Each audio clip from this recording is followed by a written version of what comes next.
Hello! Welcome to Doktorapedia. Ano ang normal na respiratory rate o bilang ng paghinga ng mga baby at bata? At ano ang ibig sabihin kapag mas mabilis o kaya ay mas mabagal kaysa sa normal ang bilang ng paghinga ng iyong anak? Yan ang tatalakayin natin sa video na ito. Para sa iba pang kaalaman at tips sa pag-aalaga ng iyong anak, mag-subscribe sa channel na ito. Ang respiratory rate o ang bilis ng paghinga ng mga bata ay depende sa edad. Ang may pinakamabilis na paghinga ay ang mga bagong anak na sanggol na humihinga ng 40 hanggang 60 na beses sa isang minuto. Maaari mong mapansin na ang paghinga ng iyong bagong anak na sanggol ay hindi regular. Mayroong mga segundo na mabagal ang kanyang paghinga, tapos sa mga susunod na segundo, biglang bibilis ang kanyang paghinga. Ito ay normal para sa mga bagong anak na sanggol. Basta ang bilang ng kanyang paghinga sa isang minuto ay 40 hanggang 60 kada minuto, ito ay tinuturing na normal na bilis ng paghinga. Sa pagtanda ni baby,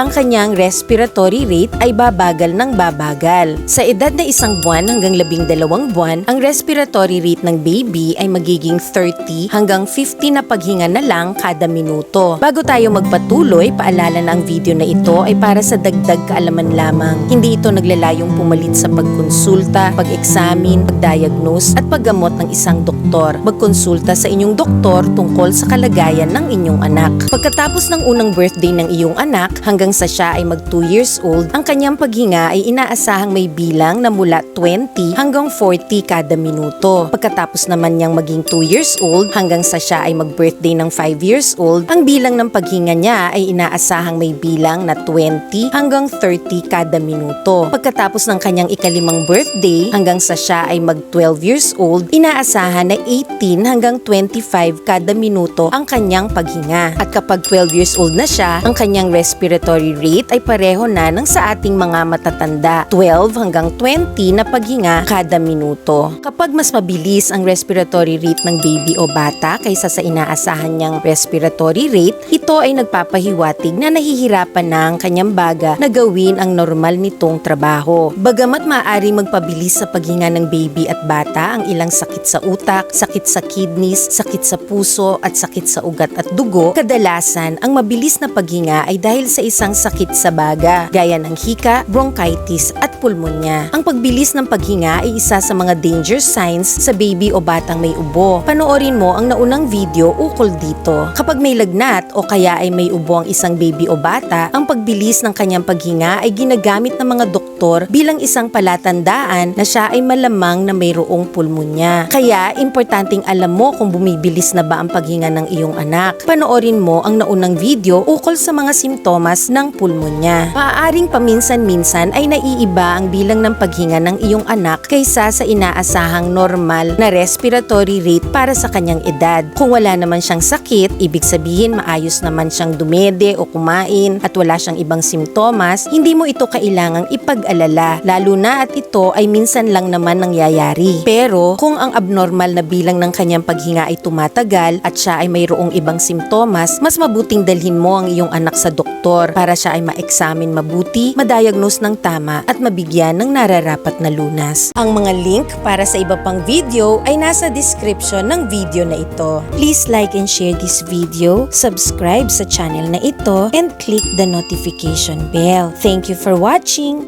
and see you sa next video.